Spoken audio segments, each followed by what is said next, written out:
Bonjour et bienvenue dans cette nouvelle vidéo didactique concernant DSS Pro.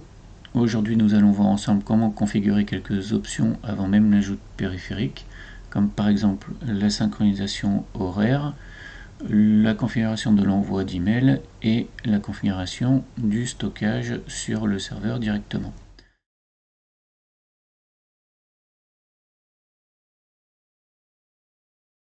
Donc, dans un premier temps, on va passer l'interface de DSS en français et cliquer sur le bouton de connexion automatique, puis patienter jusqu'à l'affichage de l'interface.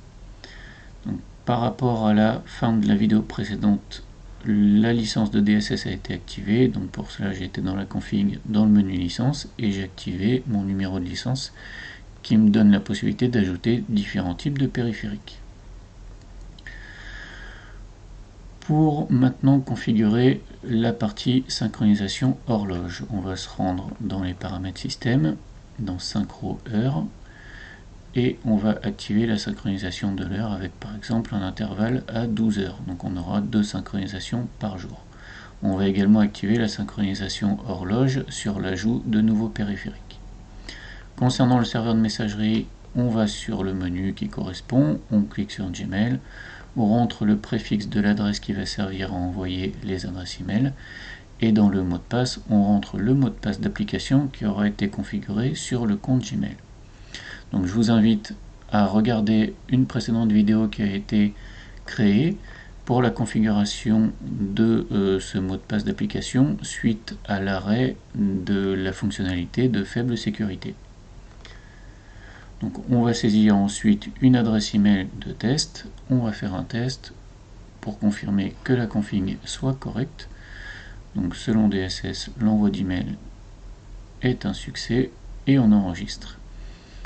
Maintenant on va passer à la configuration du stockage. Donc pour cela on sort du menu paramètres système et on va dans le menu stockage. On clique sur disque serveur et on se rend compte qu'en amont j'ai créé 3 partitions sur le disque de ce serveur qui vont me servir à utiliser les différents modes d'enregistrement.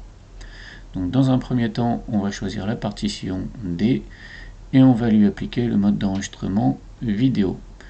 Ce mode d'enregistrement c'est le mode classique qui va vous servir à faire de l'enregistrement continu sur planning par exemple. Donc en fonction de la taille ça va prendre plusieurs minutes, donc là j'ai passé cette partie là. La deuxième partition on va la changer de mode puisque pour l'instant elle est en fichier incident et moi je veux la passer en images et fichiers.